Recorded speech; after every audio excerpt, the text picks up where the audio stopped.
ma génération a fait ce qu'elle avait à faire et elle, pour moi, hein, elle doit se mettre à disposition de ceux qui sont là, qui inventent.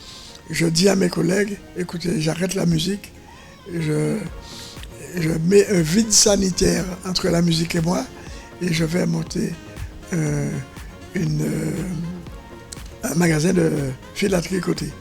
D'accord. Une mercerie. Ok. Pour ne rien avoir à faire avec la musique. Ok. Si Jacob a répondu présent, et moi aussi, c'est parce que vous le méritez, l'équipe.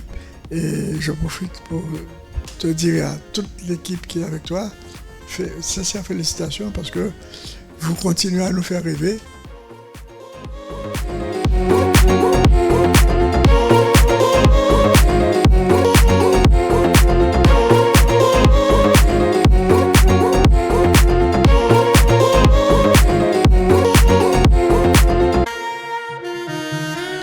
Bonjour à tous, bonjour à toutes, bienvenue dans ce nouveau numéro et d'ailleurs premier numéro officiel enregistré dans le studio du podcast Guadeloupe 2030 par EOG, Entrepreneurs of Greatness, l'entité qu'on a montée. L'objectif de ce podcast, c'est qu'on puisse avoir du partage d'expériences, du partage de connaissances, qu'on travaille aussi comme on a pu le faire à travers les rencontres en présentiel et aussi en virtuel. On est déjà à la 3e quand on enregistre. À cette création justement de réseaux, de collectifs pour pouvoir travailler sur un projet Guadeloupe pas trop loin. On aurait pu dire Guadeloupe 2050, on est à Guadeloupe 2030. Et comme on l'a fait dans le premier numéro qu'on avait fait en visio avec Maël, chercheur sur le côté un peu historique, c'était important pour nous parce qu'on a eu cette opportunité-là et vous allez découvrir qui est cet invité qu'on est très content de recevoir, de partir aussi d'exemples concrets de succès et de ce côté aussi génie guadeloupéen, de ce qu'on peut faire à la fois en local, à l'international, avec une vraie vision de son pays. Et d'ailleurs, on va parler peut-être du côté pays dans même ce terme. Et donc, je suis très content, très heureux de recevoir Pierre-Édouard Décimus.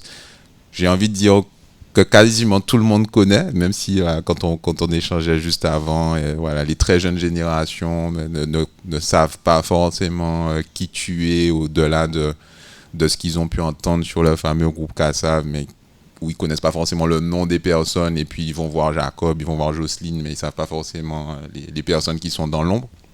Donc ça me fait extrêmement plaisir de te recevoir. Et surtout, pourquoi ça me fait plaisir dans la démarche, voilà, je tiens quelqu'un de très accessible, j'allais dire simple, mais très accessible. On n'a pas échangé beaucoup de fois dans nos vies, hein. Je suis pas quelqu'un que je connais depuis très longtemps, en tout cas dans les échanges, mais à chaque fois que j'ai pu te solliciter, notamment très récemment, parce que je voulais avoir un peu ce partage d'expérience déjà à titre personnel, tu as répondu présent. Sans grande complication, en toute simplicité, et j'ai trouvé ça génial et c'est pour ça que je trouvais ça très intéressant dans cette série pour faire écho aux échanges qu'on a pu avoir sur la Guadeloupe, la vie d'entrepreneur, ce que vous avez pu faire en tant qu'entrepreneur culturel et toi en particulier au-delà même de Kassav, hein, puisque tout le monde retient Kassav, mais il n'y a pas que ça, et jusqu'à présent tu fais des choses même si les gens ne sont pas forcément au courant de tout, que tu puisses nous partager ton expérience, ton parcours de vie, cette volonté aussi de transmettre, parce que c'est pas forcément tout le monde, et puis voilà, ta vision de la Guadeloupe, comment la Caraïbe, de ce que vous avez pu vivre aussi sur l'Afrique, etc., et de ce que tu peux transmettre. Alors ça sera un temps qui sera pas illimité, même si on peut parler, je pense, des jours et des jours, tellement tu as des choses à dire. Mais voilà, donc merci à nouveau. Et pour commencer, pour ceux qui ne te connaîtraient pas, notamment parmi les plus jeunes, est-ce que tu pourrais te présenter, et ensuite on va discuter, voilà, comme un dialogue entre, je sais pas moi, un jeune et un grand-oncle qui est sous le manguier, qui vient nous partager son expérience. Tout d'abord, merci, bonjour à toutes et à tous. C'est moi qui dis merci parce que Je n'ai pas dit au départ, c'est peut-être une surprise, mais je vais solliciter je vais faire une demande D'accord. officielle en public de stage chez vous ici. Ah ben écoute, pour avec apprendre des plaisir. choses. Puisque Elle est validée. elle est validée, ah ben super, ah ben merci. La demande est faite en direct. Elle est validée. Pour le temps et, que tu veux. Et après, ben, je suis heureux et de savoir que c'est plus moi qui vais apprendre de vous aujourd'hui, mais on va partager. Bien sûr, la vie, c'est partage d'expérience, mais j'ai l'impression que c'est moi qui vais apprendre beaucoup de choses aujourd'hui. Non, aujourd'hui, dans le stage, quand le stage commencera, et peut-être qu'il commence dès aujourd'hui, je pense qu'effectivement, peut-être que sur ces nouveaux aspects et tout ce qu'on peut faire, il y aura des choses à transmettre. Mais aujourd'hui, c'est surtout, et pas que nous d'ailleurs, pas que sur ROG, mais comment voilà, tu peux nous expliquer un peu, ben déjà, comme je disais, nous expliquer un peu ton parcours, voilà, comment tu commences, voilà, en préparant, en discutant juste avant, on parlait un peu d'anecdotes. Parce que je le disais, pour moi, il y a surtout, au-delà du côté artiste, il y a une vision d'entrepreneur culturel et d'entrepreneur engagé avec une vraie vision identitaire de ce qu'on peut être, de ce qu'on peut faire. Et donc, ça, comment, au-delà de comment tu commences, est-ce que tu pourrais nous résumer un peu, et ensuite on va rentrer dans le détail, on va échanger, mais nous résumer un peu ton parcours, comment Pierre-Édouard Décimus commence cette trajectoire d'entrepreneur culturel? Alors, en 2 mots, ce sera un témoignage. Oui. C'est vrai que je n'ai pas beaucoup eu l'occasion de le dire, mais j'ai d'abord été un jeune homme très turbulent, trop turbulent, et l'histoire que l'on connaît, que l'on peut retenir aujourd'hui, qui est un peu l'aboutissement Cassav, groupe Cassav, et avec le public, puisque tout à l'heure je vais expliquer comment nous on n'a pas fait de groupe Cassav, mais c'est un certain public qui a fait le groupe Cassav, et particulièrement les étudiants de notre diaspora qui ont fait leurs études entre 1975 et 1990. Ce sont eux qui ont fait Cassav.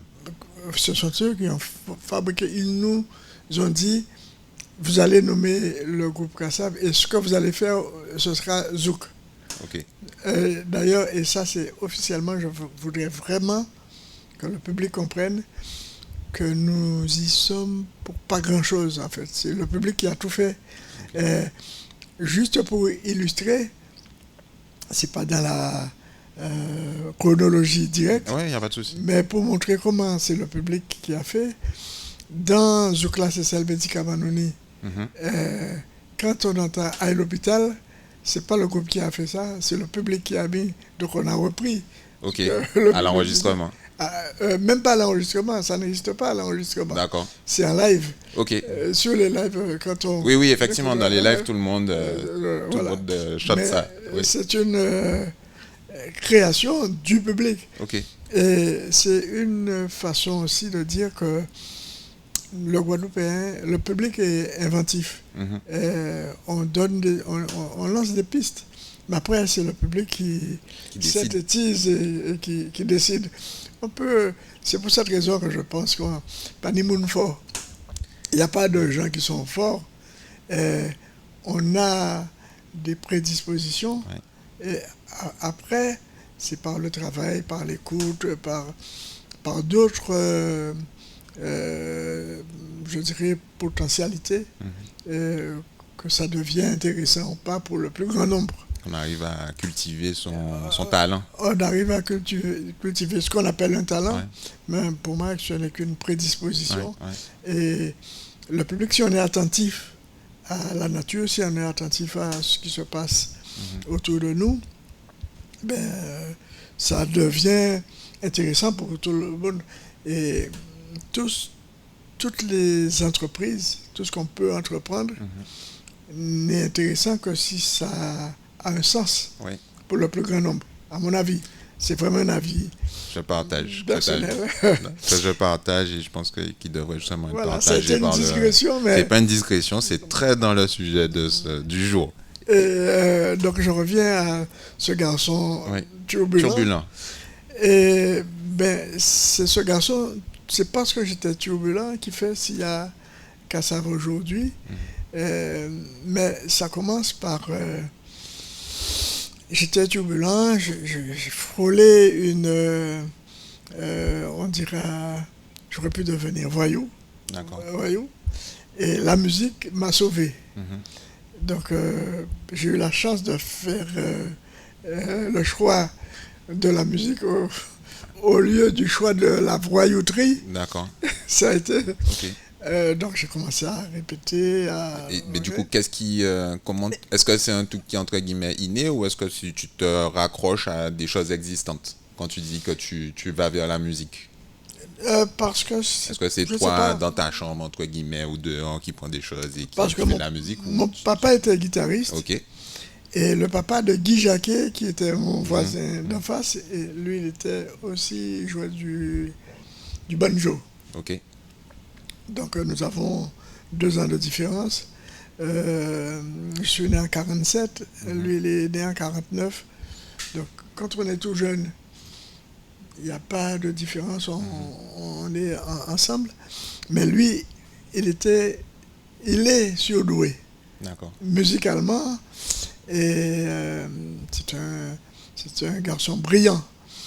On se voyait, on a fait équipe avec le frère aîné de Arthur Apatou, de la compagnie créole. Ok. Nous étions voisins, Ok. tout ça. Et il a été mon premier chef d'orchestre. Et Guy Jacquet était le guitariste doué. Et moi, j'étais le percussionniste. Donc, toutes ces personnes-là, en fait, dans le même environnement, dans le même quartier. Dans les faubourgs. D'accord. C'est vraiment dans une rue des faubourgs, un faubourg très particulier. D'accord. À Pointe-à-Pitre.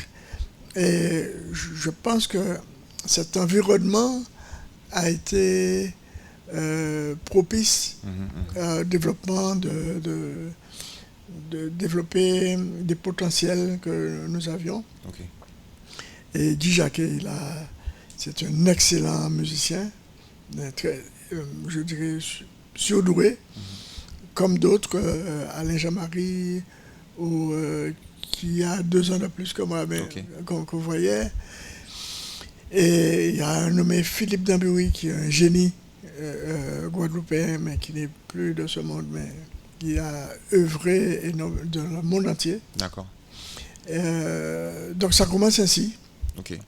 Après, Fred Okagos arrive de Paris, lui il a 2 ans de plus que nous. Il part faire ses études d'architecture.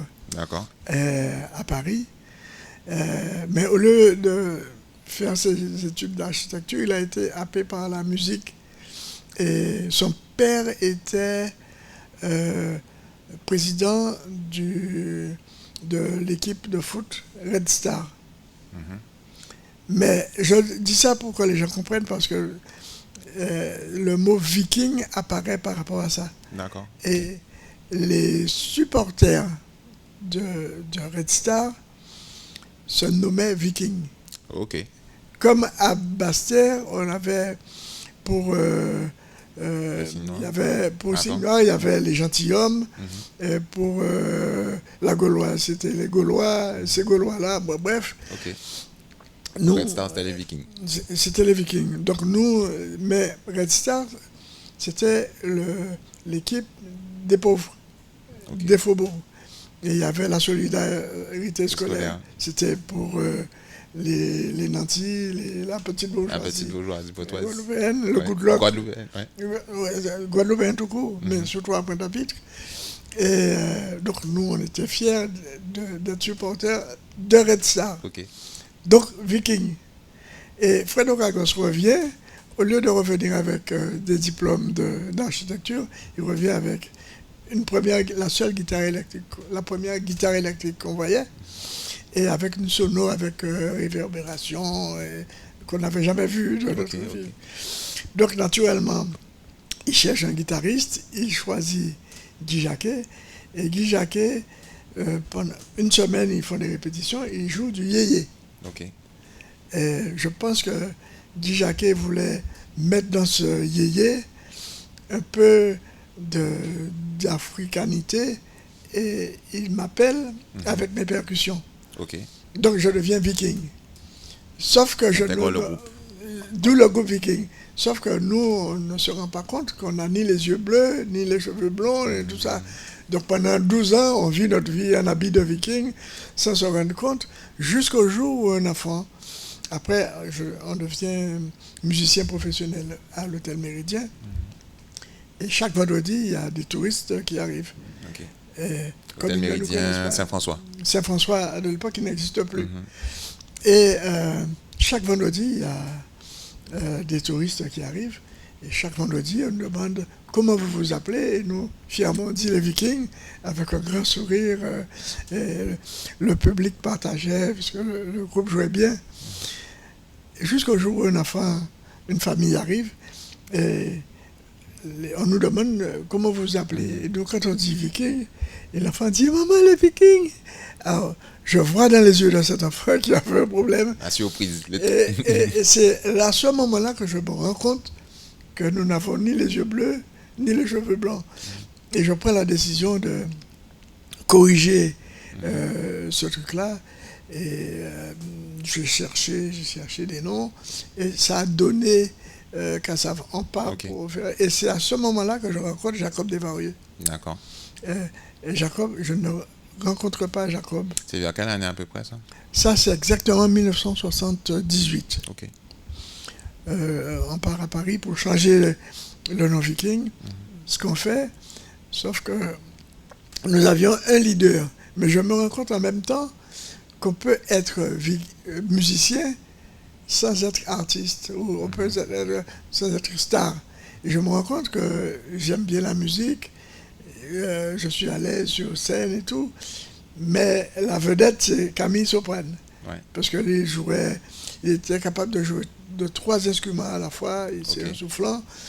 Il avait sur un bouche en train, tout le monde le reconnaissait. C'est lui qui était populaire. C'est lui qui était populaire. On était tous populaires, mais lui, il avait Enfin, dans ce le truc sens, en plus. ouais, côté proximité peut-être un peu plus avec les gens. Etc. Ouais, on le reconnaissait. Nous, quand on passait, bon, on nous voyait à peine, mais dès qu'il arrivait avec son chapeau et tout. Et là, je me rends compte qu'on peut être musicien, mais sans être star. Ok. Et là, je prends 1 an pour convaincre mes collègues qu'il fallait trouver un nom, mais avec une star, et que nous devrions nous mettre au service de celui qui est populaire. Et ils n'ont pas accepté. Ils ont dit, mais non, on est ensemble, on a commencé à jouer ensemble, on reste ensemble. Ils étaient 2 contre moi seul. Donc la démocratie a joué, mais j'ai respecté leur choix. On est resté, on a continué. Mais 1 an après, je réfléchissais et j'ai fini par leur convaincre de partir à Paris et de corriger un certain nombre de choses qui n'allaient pas dans notre musique et de prendre CA pour Camille, puisque c'était Camille Soprane. Et SO pour soprane. Et je disais Caso. Sauf que personne n'a jamais dit Caso, on disait Casso. Mais logiquement, le S entre 2 voyelles, ça devait sonner. Mais si j'avais été plus futé à ce moment-là, j'aurais peut-être mis K-A-Z-O. Oui, exact. Mais l'idée n'est pas venue. On est resté. L'album est sorti d'ailleurs. C-A-S-O pour Camille Soprane. Et comme ça coûtait très cher pour aller faire ça à Paris, le producteur nous a dit, écoutez, nous on vend déjà des disques Vikings, je vous laisse faire votre expérience, mais coupons la poire en 2, vous laissez Casso, mais vous ajoutez Viking pour permettre aux gens qui connaissent d'identifier ce que vous faites. C'est qu'est-ce qui produisait à l'époque? C'est un Martiniquais, Jackie Nayaradou, les 3A. C'est là, si vous cherchez dans les bacs, anciens dans les collections. Vous allez, je pense que c'est un 3A. Je pense que ça. On a peut-être ça là. C'était pas pensé, mais effectivement, on a peut-être ça là. Donc, et c'est lui qui produisait les Vikings. Il a produit Malavoie, il produisait Gramax. Okay. Beaucoup de jeunes et moins jeunes artistes de l'époque. Et c'est à ce moment-là que nous rencontrons Jacob. Okay. Et c'est Jacob Desvarieux qui joue sur cet album un titre. Le titre, à l'époque, on avait face A, face B. Et quand on voulait mettre un titre bouche-trou, on le mettrait dernier titre face B. Donc, il y avait Suite Florence, dernier titre face B sur cet album. Et ça a été le tube qui, jusqu'à présent, est connu. Et c'est Jacob Desvarieux qui joue sur les Vikings. D'accord. Et quand on revient, je ne suis pas satisfait puisqu'il manquait 2 titres. Cet album, je devais rendre un hommage à Vélo et un hommage à Saint-Jean. On n'avait plus d'argent pour terminer l'album, donc on rentre pour reprendre notre poste au Méridien. Je reviens, je recommence à travailler au Méridien, mais je ne suis pas satisfait. Je me dis, mais je suis parti pour rendre un hommage à Vélo, un hommage à Saint-Jean. Le morceau Suite Florence n'est pas chanté, il est instrumental.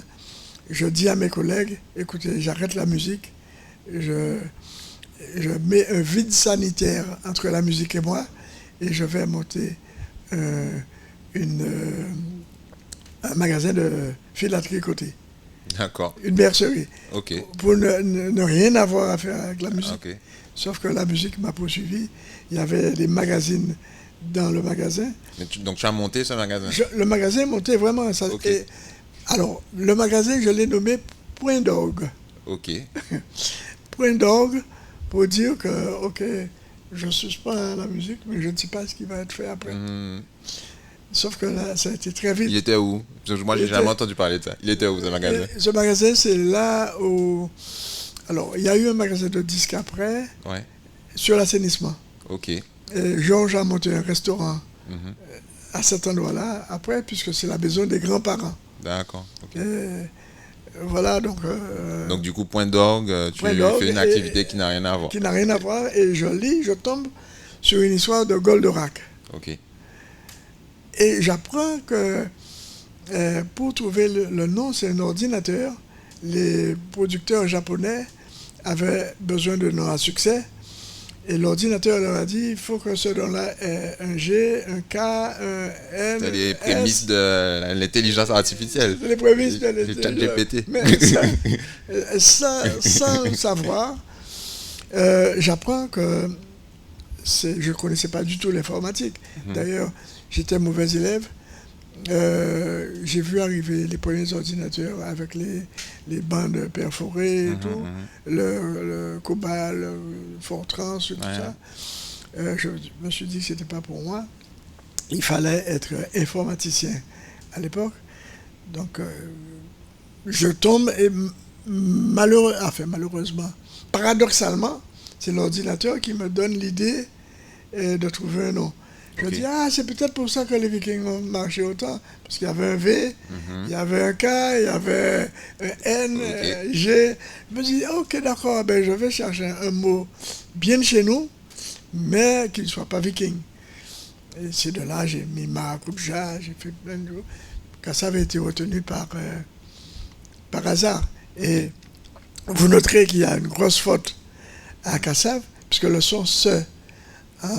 c'est un seul S. C'est un seul S, mais moi, on ne savait pas. Donc, on a écrit Kassav fièrement. Et après, quand j'apprends que Kassav, il y a une faute, je me suis dit, je vais avouer cette faute. J'aurais pu dire c'est un nom on a inventé. Inventé, donc on aurait pu. Je me suis dit non. Et c'est là où l'idée de transmission apparaît plus fortement. Je dis, pour inciter les jeunes qui viennent après à avoir envie d'aller apprendre le créole, j'aurai une démarche mnémotechnique.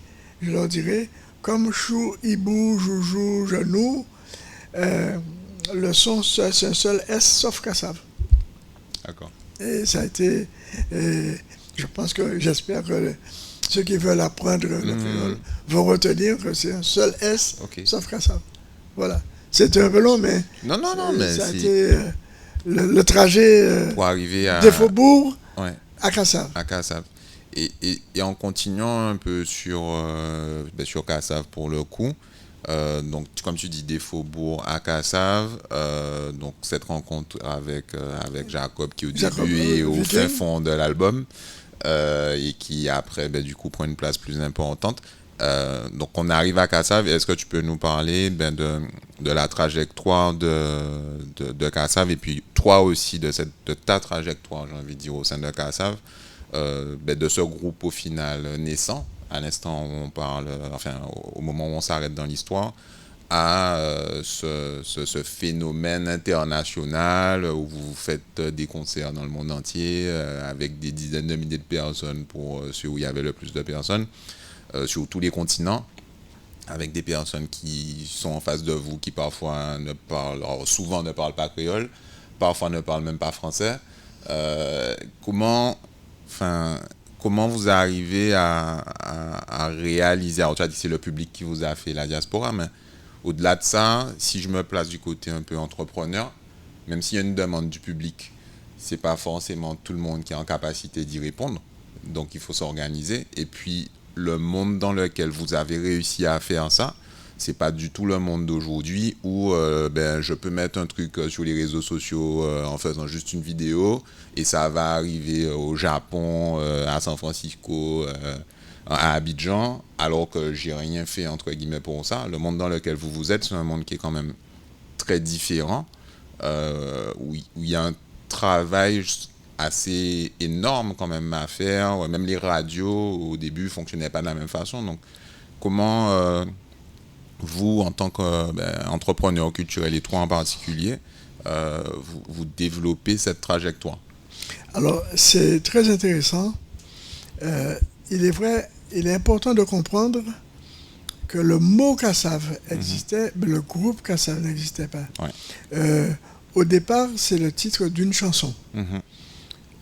Qui me permettait de dire, j'avais une impression que c'est la jeunesse qui est à l'origine des grandes révolutions. Et dans le titre, je dis, c'est grâce à la jeunesse qui fait si nous qui songer Saint-Jean. Tout simplement parce que les adultes n'aimaient pas plus que ça Saint-Jean. Saint-Jean était populaire, mais pour un petit nombre par rapport à aujourd'hui, le groupe, le Massa Saint-Jean attirait une cinquantaine de personnes. Sans passionner, des gens qui se donnaient à fond. Il y avait beaucoup de convictions. Et des jeunes de mon époque sont allés chercher les anciens et pour la transmission. Et les anciens se sont rendus disponibles et leur apprenaient comment fabriquer les tambours. Et moi, j'appelais les anciens aussi. Ils venaient dans la salle de répétition des Vikings. Je les faisais jouer, je cherchais un swing. Et je me suis rendu compte qu'il ne s'agissait pas simplement de dire que le tambour ça va fonctionner. Je me suis donné l'obligation de trouver quelque chose en cohérence avec un swing, avec un groove, trouver. Sauf que par respect pour ces vieux, entre guillemets, de l'époque, je me suis dit, je ne peux pas demander aux mecs de jouer pendant des heures. Ils ne savent pas où je vais, je suis en train de jouer, ils ne comprennent pas ce que je fais. Donc j'ai eu l'idée d'enregistrer avec eux. Et au lieu de les faire venir jouer, je mettais la bande que j'avais enregistrée, je travaillais des heures et des heures. Ça, c'est la notion de respect de l'autre qui nous portait Parce que j'ai compris après que, entre Jacques Sopran et moi, je l'ai compris bien après, qu'il y avait un profond respect entre nous. Il y a des choses qui ne se disaient pas, même si nous te pas jouer maman d'autres mondes, mais jamais entre nous, jamais, quand on avait un différent, bon, on ne dirait pas bien, mais on s'arrêtait. Il y avait des limites que vous dépassiez pas. Qu'on ne dépasse pas instinctivement. On n'a jamais dit, on ne dira pas ça entre nous. Mais instinctivement, on a compris. Et bien après, j'ai compris que quand il y a le respect réciproque dans une entreprise, ça fonctionner. Ça ne peut pas fonctionner sans le respect réciproque. C'est très intéressant ce que tu dis là, et je profite pour faire peut-être un petit aparté, puisqu'on va être beaucoup écouté par des personnes qui sont dans des démarches entrepreneuriales, justement équipe, etc. Donc tu as dit que ça n'avait pas forcément été acté, mais les limites. Mais par exemple, le respect dont tu parles, est-ce que c'est juste un respect dans le sens je respecte tout le monde et puis voilà, ou est-ce que c'est un respect qui trouve son essence aussi dans justement j'ai des gens en face de moi qui peuvent avoir un certain engagement, qui peuvent avoir un talent, qui peuvent avoir un parcours de vie qui fait que justement il y a, comme de la même façon que tu parles du respect des anciens, le respect aussi par rapport à j'ai pas envie de dire la qualité, la performance, mais par rapport à l'individu en face de nous qui est peut-être le meilleur dans ce qu'il fait, etc., etc. Et j'ai envie de dire, peu importe, parce qu'on peut pas être le meilleur partout, dans tout, on connaît un peu les limites de chacun, mais ce respect entre vous, il s'est nourri comment? Et tu as bien aimé, parce que moi, c'est un fonctionnement aussi qu'on a avec nos associés, tu as dit, on pouvait babiller et compagnie. En fait, souvent, on a tendance à penser qu'on n'a pas de problème si on babille pas, alors qu'en vrai, quand on ça crève l'abcès. Voilà, ça crève l'abcès et on avance, alors que quand on crève pas l'abcès, ça crée du ressenti, on n'avance pas, on règle pas les problèmes. C'est quoi comment ce respect se crée, et même toi vis-à-vis d'autres, et comment vous gérez cette relation dans le groupe? Je pense que ça a été instinctif, mais il y a aussi un peu de nos parents. Éducation. Il y a l'éducation qui était là, même si, je pense encore maintenant, l'attitude qu'on a à la maison n'est pas l'attitude qu'on a à l'école, vous savez. Exact. Mais je pense qu'inconsciemment, il y a toujours une petite voix qui fait appel aux parents, à cette vie en société. On ne s'est pas posé la question. Je ne sais pas comment ça s'est passé. J'aime à dire que nous avons eu la chance de cultiver ce respect naturel et normal que tout le monde doit avoir, nous vis-à-vis de nos enfants vis-à-vis de nous, par rapport aux voisins. C'est un truc naturel et on a eu la chance d'avoir cette réaction-là. Mais on n'a pas cherché, on n'a pas cultivé volontairement. Okay. Je mets ça sur le code de la chance.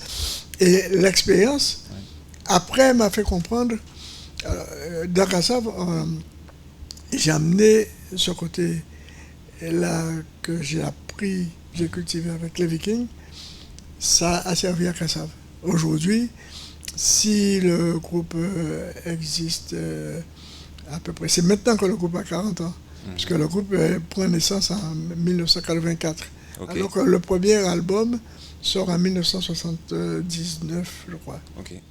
Donc, pendant 40 ans, ça cultive encore, ça ressoude, on peut avoir des différents, ça monte.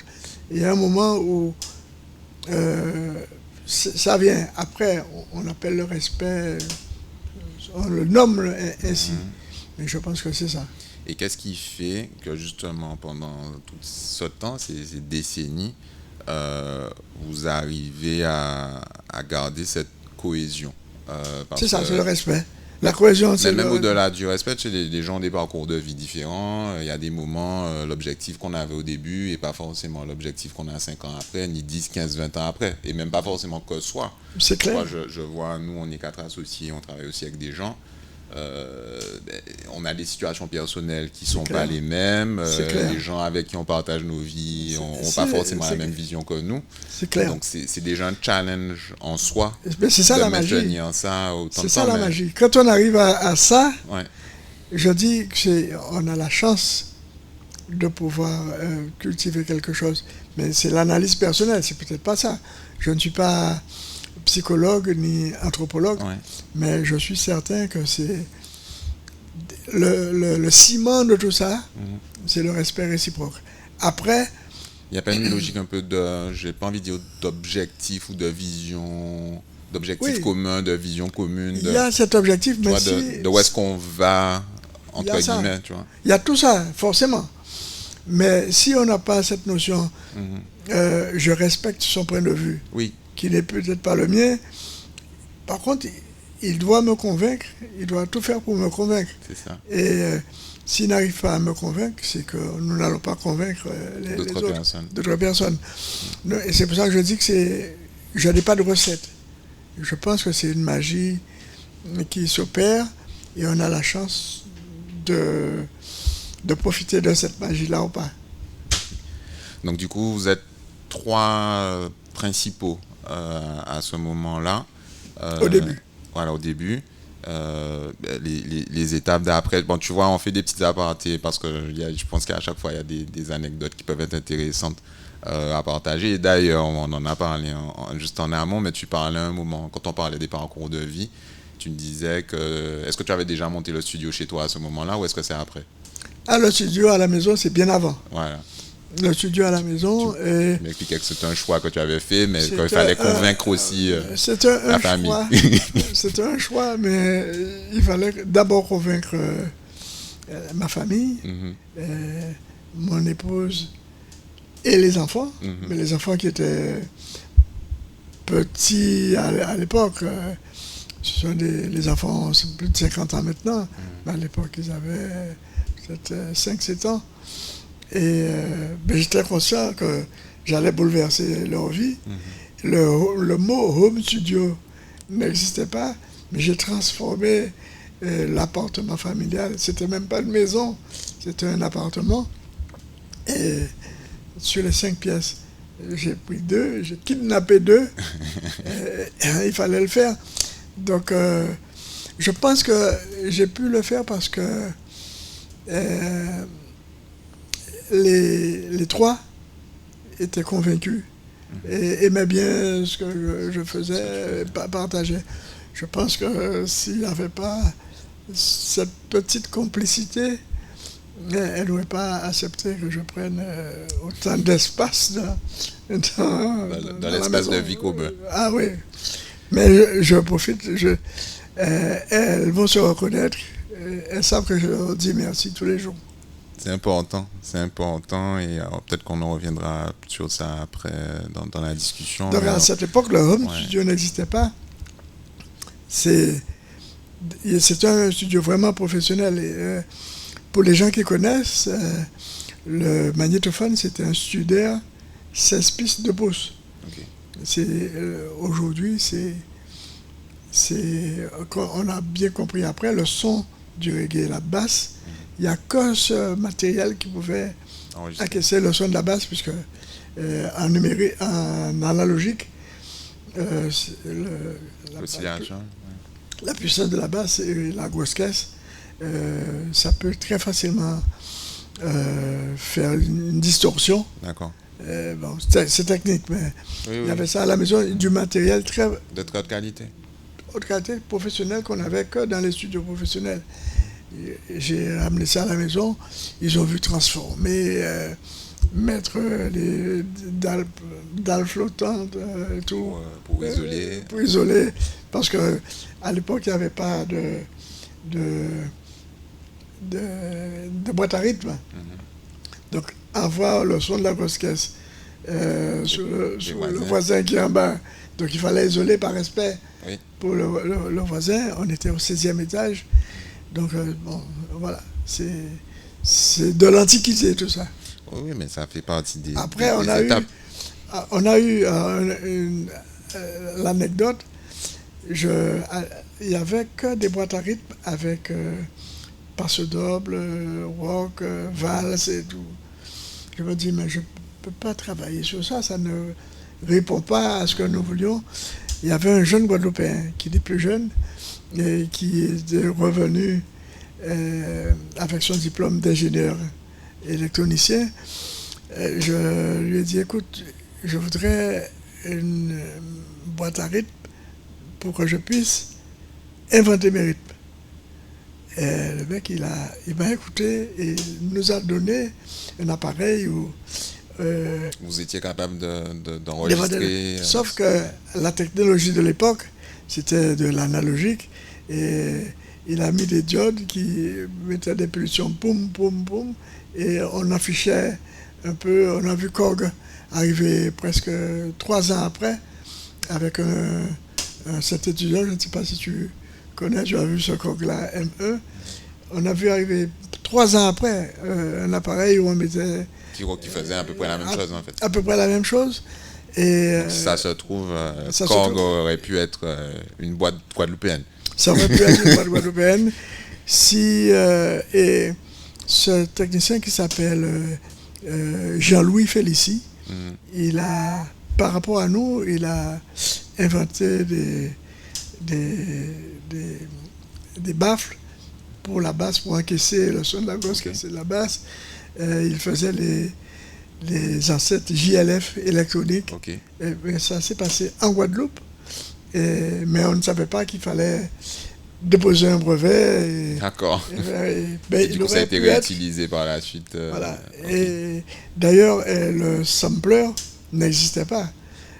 Quand j'enregistre le Massa Saint-Jean dans la rue, à Jarry, à l'époque, on s'est mis un samedi matin à côté de l'abattoir, un samedi matin. Alors aujourd'hui, ce serait impossible. Mais il n'y avait aucune voiture qui passait samedi matin à Jarry. J'enregistrais le Massa Saint-Jean, sauf que sans clic, ça bougeait. J'arrive à Paris, impossible de jouer là-dessus. Donc on a coupé un petit bout et on a inventé le sampler naturel. On a fait une espèce de boucle qui passait. Donc en fait, comme vous sortiez du cadre, puisque c'est un nouveau style, vous avez dû innover et inventer vous-même vos propres solutions. Voilà. Et ça, c'était en 1979. Le sampler est arrivé près de 5 ans après, 6 ans après.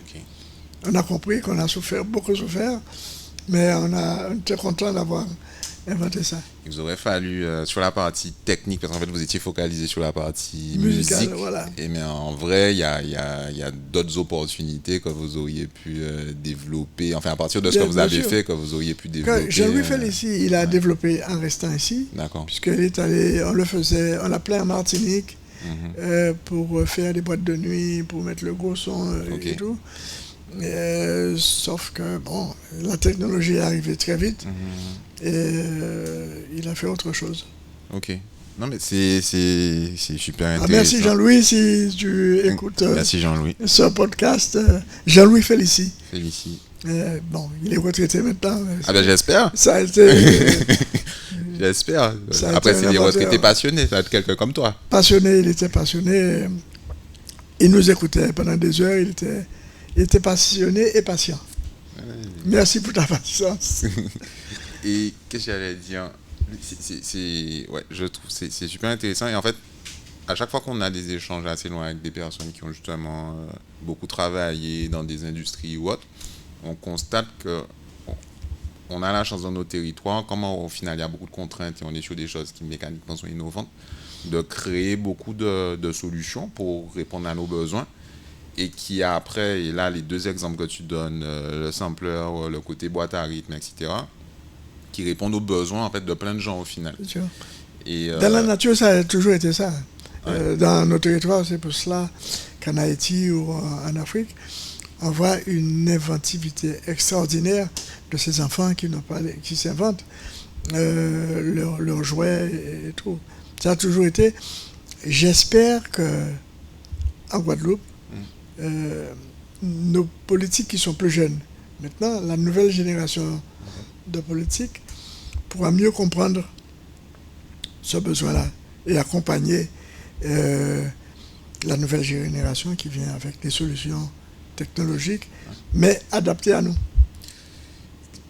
On fait un appart un peu plus long parce que ça permet de faire la transition avec justement ta vision. Tu as parlé d'Haïti, tu as parlé d'ici, ce côté un peu inventivité, etc.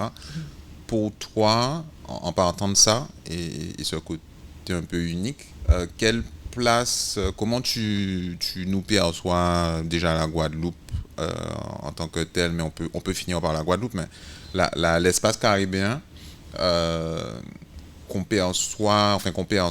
qu'on décrit souvent en parlant des difficultés qu'il peut y avoir au niveau de son développement, de son histoire, même au niveau, j'ai envie de dire, sociétal, sociologique, parce qu'il y a beaucoup de communautés historiquement qui viennent d'endroits différents, dont on dit qu'elles ne sont pas forcément tout le temps mélangées parfois, et après on te dit qu'on est une mixité incroyable, on a réussi à faire justement une communauté ensemble. Quand on voit votre exemple, quand on voit beaucoup d'autres exemples, on se rend compte en fait que la Caraïbe, notamment d'un point de vue culturel, quand on voit l'impact du reggae, l'impact du zouk, l'impact même de la salsa et compagnie, en termes de musique, l'impact de nos auteurs. Même du jazz, voilà. Même parce qu'on nourrit le...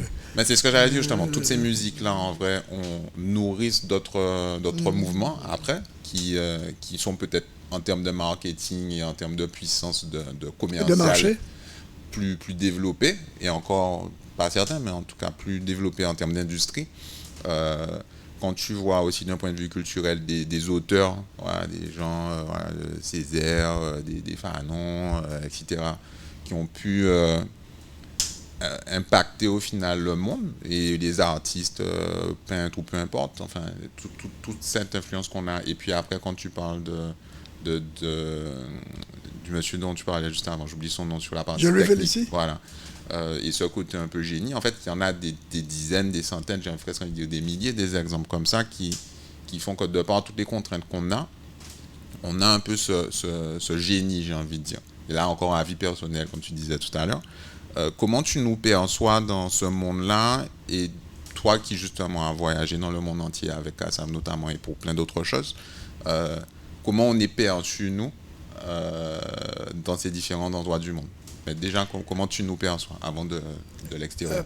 Personnellement, j'ai une confiance absolue dans la capacité de nos jeunes.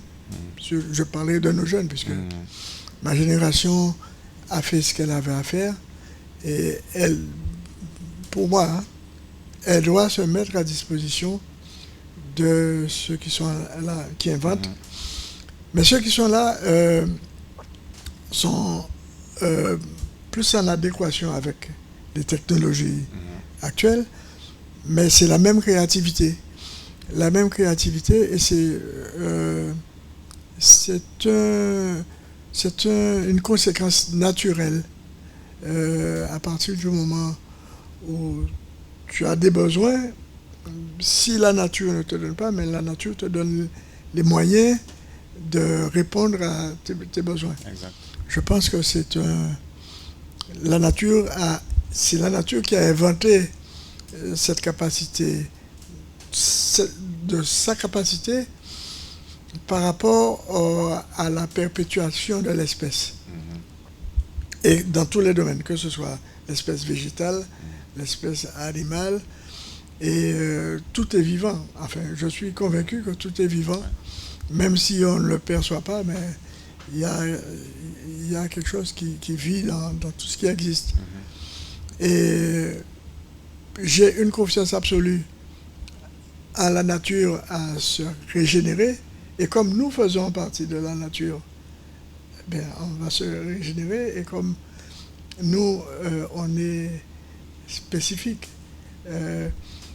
J'aime à considérer la Guadeloupe comme l'archipel de la Caraïbe en miniature. C'est le seul pays où tu as plusieurs types d'îles, etc. Plusieurs îles, je crois qu'on est la Caraïbe en miniature. Donc nous avons développé, la nature nous a donné les moyens de nous renouveler naturellement. Il suffit de respecter les règles de la nature. Et quand j'observe la nature, c'est sa première règle. Tu ne peux pas mélanger le plus et le moins. Alors il y a deux choses. Il y a la complémentarité des contraires, même si vous êtes complètement différents. Mais si vous savez vous entendre, vous respectez vos prérogatives, ça marchera. Je suis convaincu de cette notion-là. Et comme c'est une réalité, pour revenir à ta question, j'ai confiance en ce qui peut se passer en Guadeloupe. J'ai d'autant plus confiance que quand j'écoute le discours de la nouvelle génération de politiques, ça n'a rien à voir avec les anciens. Mais ils ont joué leur rôle. Ils ont essuyé les plâtres, ils ont fait des choses. La nouvelle génération de politiciens, quand j'entends Mathiaba ou d'autres, sans prendre de position politique, je dis simplement dans la nature, je ne sais pas si je réponds à ta question, mais la Guadeloupe a des potentialités spécifiques, plus à même de répondre aux problématiques du monde, de l'univers.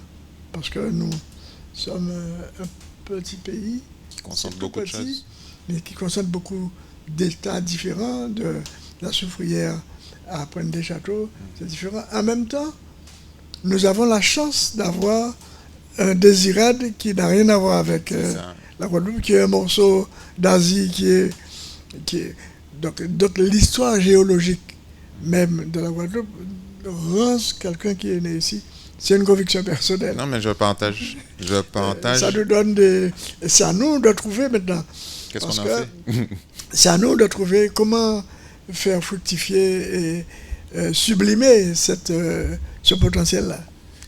Et même au-delà du caractère justement géologique qui est unique au sein de la Caraïbe et j'ai envie de dire au sein du monde, on a un caractère en termes de biodiversité, comme les gens aiment à dire, unique de par ce qu'on peut avoir en termes de faune, de flore, etc. Bon, qui est probablement lié au côté géologique. Donc on fait partie de cet environnement-là. Et ce que j'allais dire aussi au niveau des individus, même si ça peut être une histoire simple, mais on a une histoire qui fait que sur ce petit bout de terre-là, on a des gens en fait du monde entier, de la manière qu'on a des gens du monde entier à New York ou à Paris, mais on fait partie de ces territoires où il y a des Indiens, il y a des gens de différentes zones d'Afrique, il y a des Européens, il y a des gens de territoires d'origine, il y a des Asiatiques, des gens d'Amérique du Sud, etc. etc.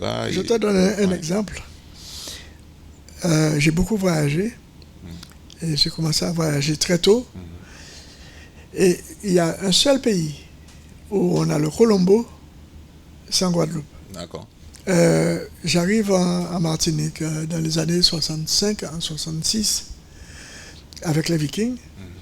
Je vois Rio Curie. Donc c'est un Rio Curie. Je demande au Colombo, c'est quoi ça, le Colombo? Et bien après, je me suis rendu compte que c'est unique et que même en Guadeloupe, le Colombo de Port-Louis n'est pas le Colombo de Capesterre. Donc, tu vas dans n'importe quel pays du monde, même en Inde, c'est du curry. Et nous, on a réussi à faire un Colombo. Le Colombo qui est une construction, il y a un apport de l'Europe, un apport de l'Afrique, un apport de l'Inde, bien sûr. La base, c'est l'Inde, mais c'est l'exemple le plus flagrant pour moi de cette créativité exceptionnelle que les gens vont reprendre mais qui sont spécifiques. Alors, j'ai retrouvé un colombo en Guyane, Ok. qui est un peu différent parce qu'en Guyane, le colombo initicocombe, il y a la mangue verte dedans, c'est un peu différent. Je trouve meilleur que chez nous. Mais il faut savoir que la Guyane, c'est Guadeloupe, Martinique, les Indiens. Oui, effectivement, qui se sont voilà, retrouvés retrouvés dans là-bas, ce après la territoire. montagne pelée, après Exact. plein de trucs. Ce côté justement un peu unique, et ça fait le lien avec, je pense, l'élément important des échanges qu'on avait pu avoir en amont et qui font que je voulais que tu puisses en parler de façon plus large. Est-ce que le fait d'être si riche en tant de choses, hein, de par là où on est, de par les cultures qu'on met ensemble, de par l'histoire, comme je disais, très riche qu'on a, aussi bien en belles choses qu'en choses pas très belles. Euh, dans nos discussions, tu parlais du côté affirmation identitaire et qu'on n'a pas fini ce travail-là. Est-ce que ça ne rend pas plus compliqué le fait d'être tant de choses, le fait de savoir qui on est? C'est une évidence. Mm. C'est une évidence parce que, comme il y a beaucoup de choses, donc c'est normal, la mayonnaise est plus difficile.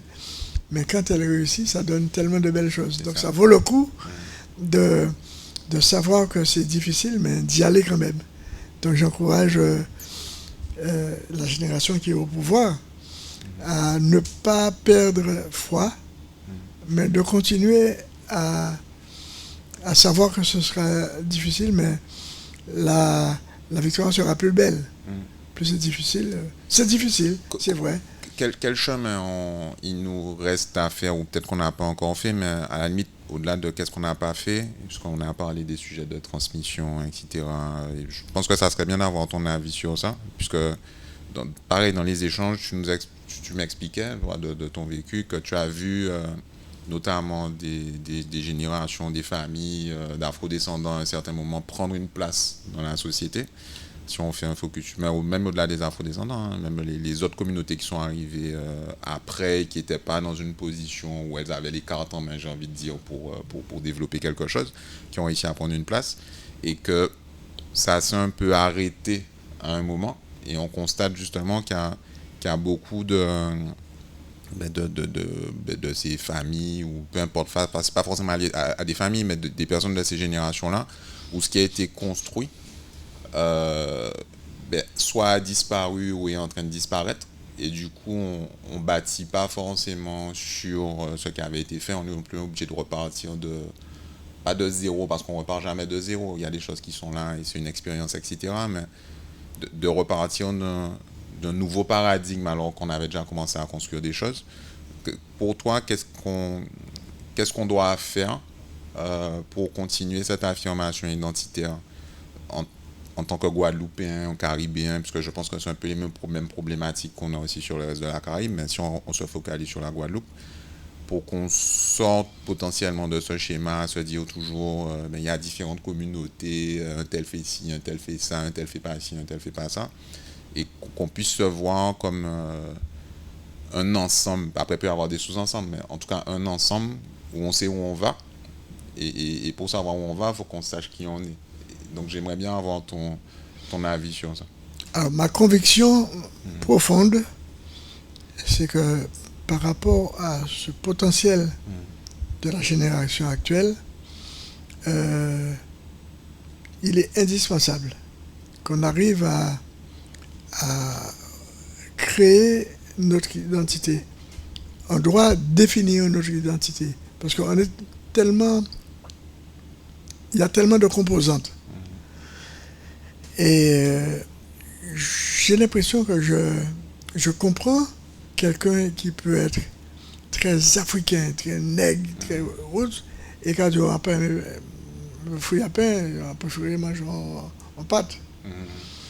Parce que cette même personne peut avoir un ancêtre, très ancêtre qui n'apparaît pas, mais qui est là.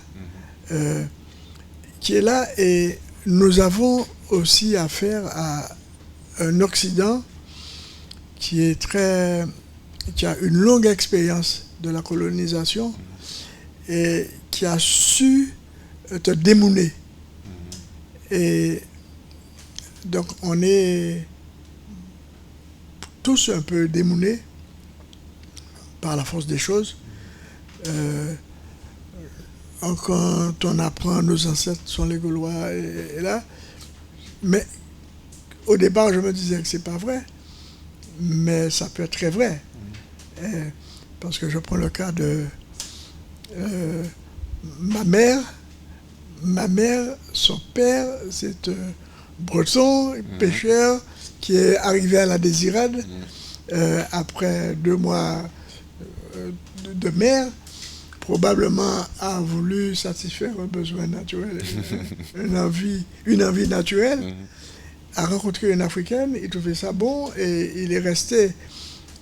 Ses parents de l'Europe lui ont dit interdiction d'épouser cette Africaine, mais comme il aimait l'Africaine, il a dit ok, je ne me marie pas, mais je reconnais mes enfants. Donc j'ai une mère qui porte le nom d'un ancêtre. Je suis plus près du côté de ma mère, d'un tonton qui peut être de Bretagne, que de ma grand-mère qui arrive d'Afrique, et de mon père qui a un nom Décimus parce que il est nommé Décimus parce que l'auxiliaire qui nommait les esclaves affranchis, ce gars-là, quand il était sous, il aimait le latin.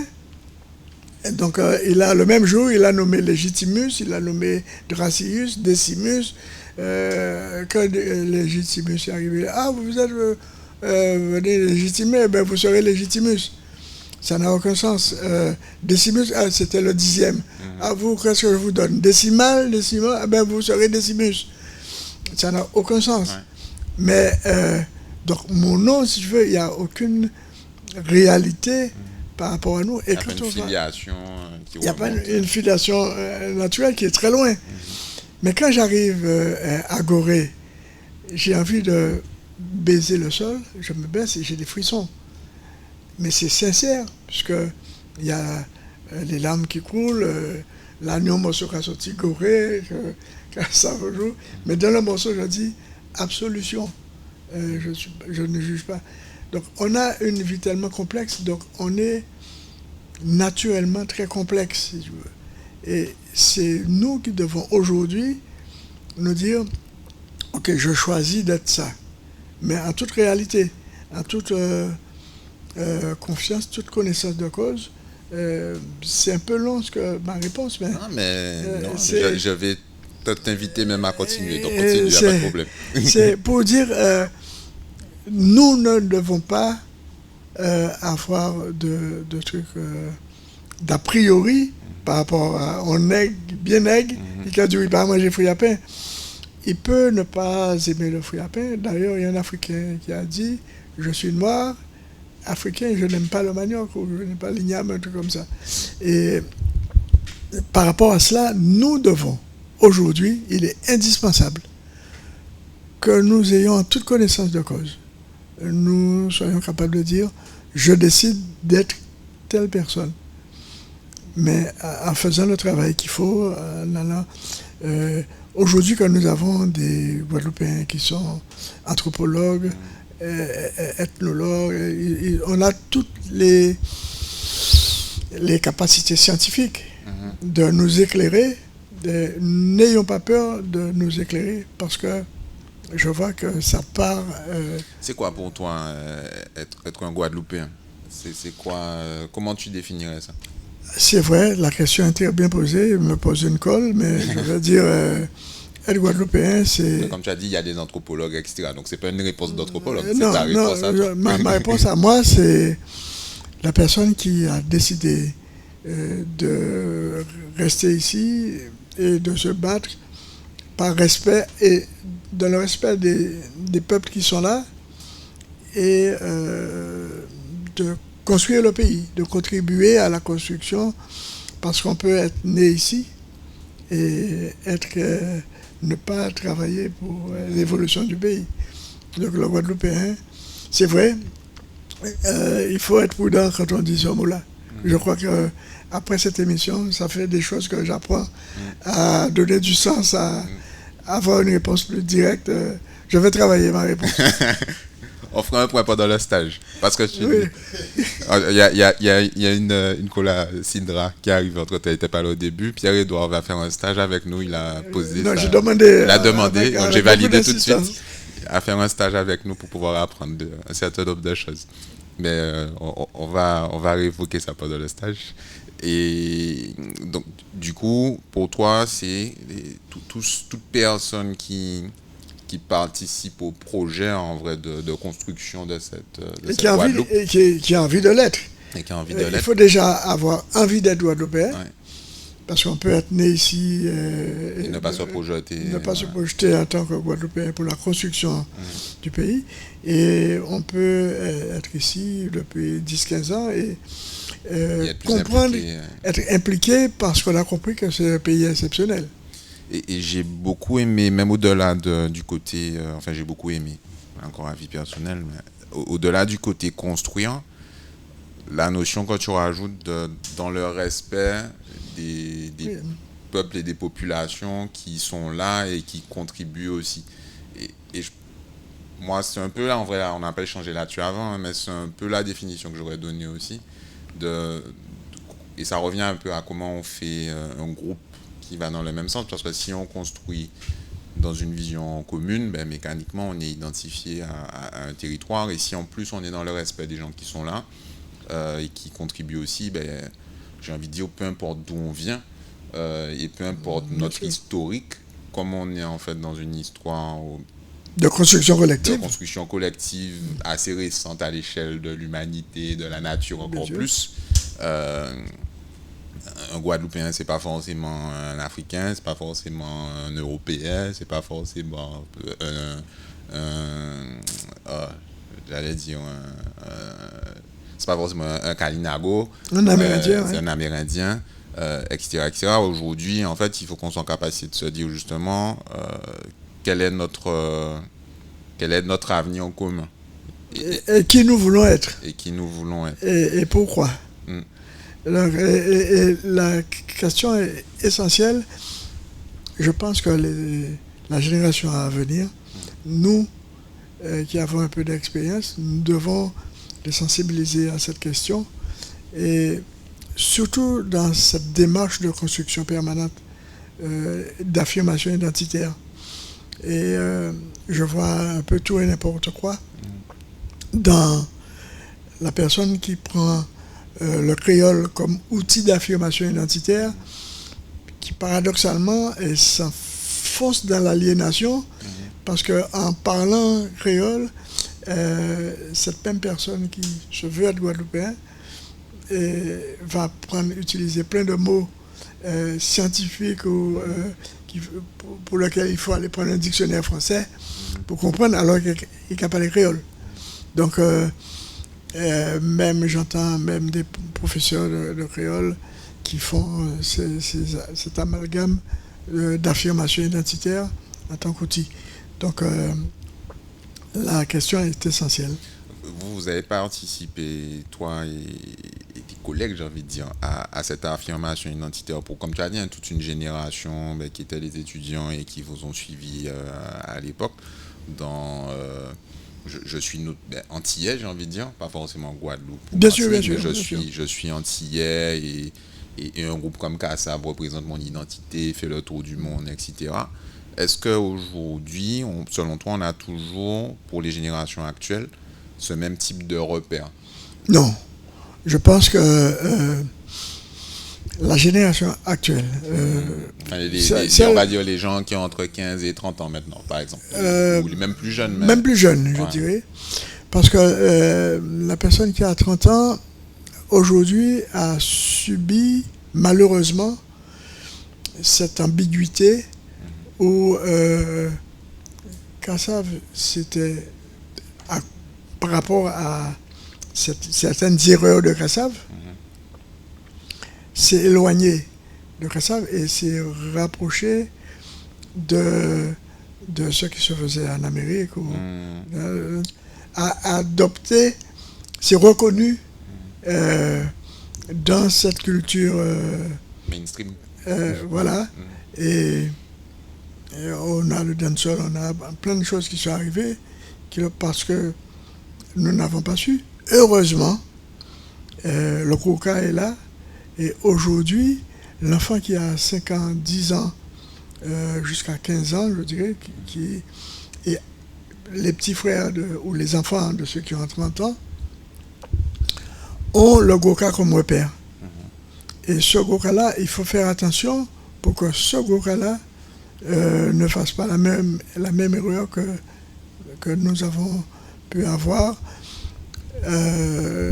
Parce que je crois qu'on n'est pas assez, nous, Kassav, enfin personnellement, je ne suis pas allé assez loin dans la construction, dans la création de cet outil d'affirmation identitaire. C'est vrai que ceux qui ont fait leurs études en 1975-90, quand ils ont entendu Patrick Saint-Éloi dire « L'ensentiment Devani à Sav Seokikavini », il y a une poésie extraordinaire, tout le monde peut se reconnaître. Mais à côté, tu as aussi d'autres erreurs où j'entends dans une chanson où on peut dire nous qu'est chaloupé. Alors que chaloupé, c'est un mot très français, très occidental. On a eu un amalgame à un moment par rapport à une génération qui n'est plus là, heureusement. Avec la génération qui a 15 ans, maximum, à partir de 15 ans, ces enfants-là sont revenus au Goka. Quand je vois la Couvéranda, l'école La Couvéranda, ou quand je vois au lycée Carnot, j'entends une fille qui doit avoir 16 ans aujourd'hui, Yakanel, qui est percussionniste, mais à part, il a joué mieux, qui ont l'eau grand tambouillet, mais elle a gardé toute sa féminité, elle doit avoir 17 ans. C'est une femme, mais qui joue techniquement le cas, qui a marqué, mais avec une précision, une puissance. Elle ne cherche pas à être un homme. Elle est une femme qui joue du tambour, qui a appris à faire. On a une autre qui doit avoir 16 ans, qui a chanté un morceau quel est le groupe là? Enfin, elle chante, mais avec une conviction et une puissance. Je pense que c'est plus que le reggae ou le dancehall. Dans le Goka, il y a cette force naturelle à cultiver, mais en étant prudent. Puisque si on commet une erreur, ça va être difficile à récupérer. Là, on a encore le moment de construire, de préparer une génération à s'affirmer identitairement et l'accompagner à faire son choix de qui il est. Effectivement, ce que tu dis, effectivement, ça, je pense que c'est quelque chose qu'on constate. Dans les plus jeunes générations, il y a une envie de revenir aux fondamentaux. Ouais, aux fondamentaux. Sauf que nous avons... pas tout le monde, hein, mais il y a une partie en tout cas qui va vers ça. Mais il y a la génération qui a 40, entre 30... Ma génération. Entre 30 et 40, à un moment, se disait, oui, mais bon, entendre les enfants chanter en français, c'était pas bien. Mais comment peut-on faire? Ils n'ont pas pensé à un enfant de Guadeloupéen qui est né dans l'Hexagone. Cet enfant-là va à l'école avec il parle français tout le temps. Il a pensé qu'à rêver en français. Donc, cet enfant-là compose, il a écrit une mélodie. On s'est mis à un moment donné parce qu'il y avait cet outil d'affirmation identitaire créole, à considérer que ces enfants-là ne devaient pas chanter en français, alors que ce sont trucs naturels. Donc, je pense qu'aujourd'hui, on n'est plus à ce stade-là.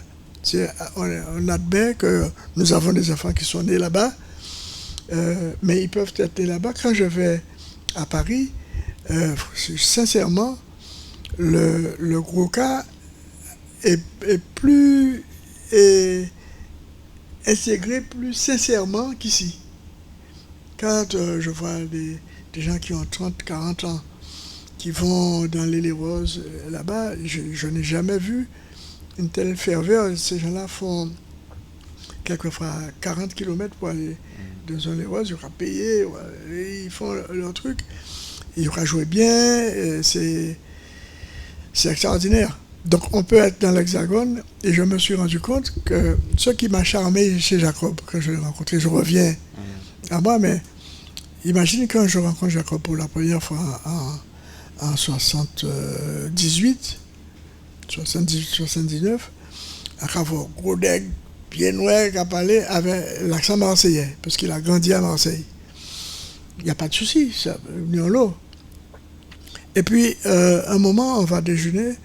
Au loin, on voit que deux personnes sont en train de se discuter. Et moi, quand dit Jacob, il a fait des coups de poing. Et il a dit, ouais, il a fait des chocs. Il a dit, attends, monsieur, les Marseillais, il a dit choc, moi j'ai oublié le mot choc. Je sais ce que c'est, mais il n'a pas dit choc, il a dit coup de poing. Et là, j'ai compris que quand on est comment on dit ça? La diaspora. La diaspora, mais dans l'immigration, Oui. mais tu es plus proche de tes valeurs, Oui.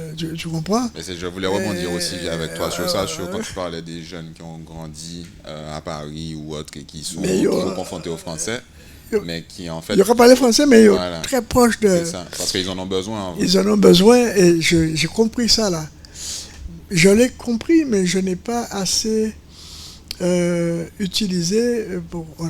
On est allé dans la facilité. On a écrit beaucoup pour cette génération là-bas, mais sans être attentif sur le créole qu'on écrivait et qu'on parlait. Et tu prends, j'aime bien pas l'exemple, mais tu parles du parcours de Jacob qui au final n'a pas grandi sur le territoire. Non, il est né à Paris, il grandit, il part en Afrique à un moment, mais il grandit à Marseille. Mais maman qui a parlé en créole, donc il a sa maman qui est partie très longtemps, avait un créole authentique. Comment, quand on disait justement le côté, comment on peut définir un Guadeloupéen, est-ce que tu as indiqué le côté être présent sur place, mais par exemple quelqu'un comme Jacob qui au début n'est pas forcément sur place, mais qui au final et qui a d'ailleurs jamais vraiment été sur place en fait. Ouais, après il a commencé à revenir ici quand il nous a rencontrés. Mais qui venait, mais qui n'a jamais vécu réellement ici, si je ne me trompe pas. Non, effectivement. Et pourtant qu'il y a une influence c'est énorme. un authentique Guadeloupéen. Voilà. Je peux dire que c'est un authentique Guadeloupéen, contrairement à ce qu'on ne pourrait pas, parce que c'est quelqu'un qui a une manière de faire, il a son feeling, mais je peux dire que c'est un authentique Guadeloupéen. C'est exactement ce que j'allais te dire. Est-ce qu'on peut considérer que dans cette communauté guadeloupéenne, et ce peuple guadeloupéen, si on peut dire au peuple, on intègre aussi cette diaspora, oui. Qui même si elle n'est pas sur place, oui, je confirme. Peut c'est ma conviction. D'une façon ou d'une autre, etc. C'est ma conviction. Et se sentir comme étant... c'est ma conviction profonde. Ok, super. Je confirme que un Guadeloupéen peut être en Chine, aux États-Unis, et là, il peut être profondément Guadeloupéen et servir son pays. Il y en a qui le font. On en rencontre de plus en plus justement dans ce qu'on fait avec OG. On a déjà fait bien plus d'1 heure. Je ne veux pas forcément abuser de ton temps précieux par respect. Aujourd'hui, je pense qu'on va essayer de se garder peut-être une dizaine de minutes pour conclure. J'espère qu'il va monter tout ce Oui, on va voir comment gérer ça. La technologie a fait des progrès. Et je voulais... donc on a parlé de ce côté identité, on a parlé d'une partie de ton parcours justement d'entrepreneur. 2 points que je veux aborder pour finir. Le côté Afrique, tu en as parlé dans le cadre de... Tu as expliqué Gorée, voilà, ce retour. Moi, je veux bien avoir quelques éléments sur comment vous avez réussi en tant qu'entrepreneur culturel à faire autant de choses là-bas et à créer des liens aussi forts. Et le deuxième point que je voudrais aussi, c'est sur le côté longévité. Tu vois, parce que être entrepreneur, peu importe ce qu'on fait, entrepreneur culturel encore plus, parce que la culture, c'est un mouvement perpétuel. La longévité que tu as, et au-delà du côté entrepreneur culturel, là, tu es en train de bosser sur des projets qui sont liés à de l'agro-transformation et d'autres choses qui sont toujours en lien avec le côté aussi, j'ai envie de dire, affirmation identitaire. Où tu as puisé l'énergie, cette conviction, et jusqu'à présent, du coup, l'énergie, parce que tu as déjà quand même un grand âge, comme on dit. 77 ans. Voilà, 77 ans quand on enregistre. Où tu trouves encore cette énergie, parce que j'imagine qu'avec un parcours aussi long et ce que vous défendez aussi, c'est pas forcément tout le monde qui accepte ça, donc je pense que vous avez dû prendre des coups comme Beaucoup de coups. Trouver l'énergie de dire j'y vais encore, et pas simplement je peux être dans ma retraite paisible. C'est vrai. Tu vois, même venir là et participer à cette transmission, tu aurais pu me dire bon, j'ai déjà fait 150 000 interviews, j'ai pas forcément envie, il y a d'autres personnes à interviewer. Donc premier point sur ce côté Afrique, comment vous avez réussi à faire ça, parce que c'est un des enjeux que nous aussi on a avec EOG, c'est comment on part de la Caraïbe et on arrive à déployer des innovations, des solutions sur ces territoires-là. Et quels ponts peuvent être faits d'ailleurs avec des réseaux que tu as potentiellement toujours, et que tu as toujours, je dis potentiellement, mais que tu as toujours. Et ce côté longévité qui fait que, deux questions qui sont séparées, mais qui fait que tu as toujours cette même envie de faire, de construire à 77 ans. Alors, tu peux répondre dans l'ordre que tu veux, il n'y a pas de problème. Tout d'abord, la conviction est nourrie par tous les talents que je rencontre. Notamment quand, je ne sais pas si tu te rappelles, mais la première fois qu'on s'est rencontrés, c'était, je crois, c'est CLG, ou j'oublie le nom. Le truc de... Tu m'as rappelé ça, j'avais déjà même oublié ça, de la BDAF à l'époque. Je crois que vous aviez été lauréat. Exactement, c'est ça. Et c'est le patron de la boîte qui nous avait présenté. Et j'étais fasciné par le fait de voir que Clémentine existait déjà à des ventes en ligne. Et j'étais fier de voir qu'il y a un jeune Guadeloupéen, une jeune équipe qui arrivait dans le même truc, et ça avait fonctionné. Je me suis dit, tiens, c'est... Ben, je suis content, quand nous on est des bonnes fiers, ben voilà, il y aura un moins fier, et ça nous a nourris. Et j'ai continué à voir ce que vous faisiez. Et d'ailleurs, petit aparté, Jacob Desvarieux, quand on l'avait sollicité il y a longtemps, au début de Holmol, sur la partie musique, on lui a demandé s'il pouvait parrainer ce qu'on faisait pour justement nous ouvrir des portes plus facilement, notamment dans les gros labels, etc. Et il avait accepté pareil tout de suite, sans poser de questions, sans condition, parce qu'il était dans cette dynamique-là aussi. Mais c'est normal parce que vous avez... Alors, je fais une aparté juste pour expliquer. Ce sera technicien, excuse-moi, mais il y a un Martiniquais qui était conseiller de Chirac. C'était M. Clément. Il m'avait fait avoir un appartement une semaine à Paris. Je suis allé pour lui dire merci. Et il m'a répondu, Monsieur Decimus, la chance, ça se mérite. Si vous n'avez pas fait, je n'aurais pas eu envie de faire. Donc, si Jacob a répondu présent, et moi aussi, c'est parce que vous le méritez, l'équipe. Et je profite pour te dire à toute l'équipe qui est avec toi, sincères félicitations, parce que vous continuez à nous faire rêver. Et il y a des concurrents qui viendront, c'est normal, c'est la vie. Et quand on a la conviction, et si vous êtes là encore, les choses sont dures, mais c'est parce qu'il y a beaucoup de conviction. Continuez à être convaincus. Et il y aura toujours, quand on croit, il y aura toujours quelque chose qui va arriver pour aller dans ton sens. J'en suis persuadé. Merci Même beaucoup. Si ça peut être difficile, ça peut paraître long, mais le talent est là, et ce que vous faites aujourd'hui est remplit son rôle pour l'évolution de la Guadeloupe. Technologiquement, nous avons besoin de ça. Par rapport à la grosse transformation dont tu parles, c'est vrai que je rencontre... il est plus jeune, il a été jeune. Aujourd'hui, il a un peu plus de 50 ans, mais il a inventé le macaron de manioc. Je trouve que c'est une belle idée.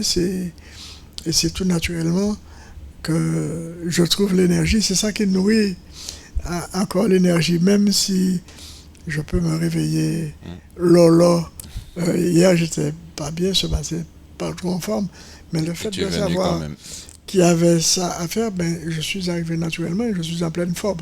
Donc, vous avez été naturellement ma potion magique. Merci. Et vous le méritez. Et je ferai tout ce qui est possible pour essayer de faire si on peut trouver.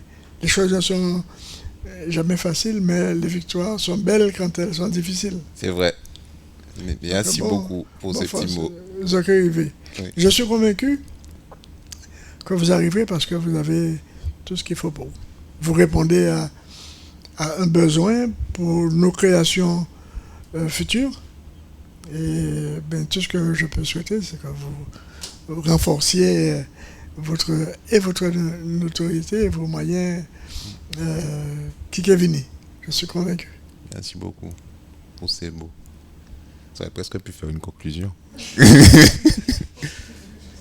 Ben, on a dit l'essentiel. Ben, on peut conclure sur ça. Et j'aurai l'énergie pour retourner à Saint-François, à aller prendre un bain. Oui.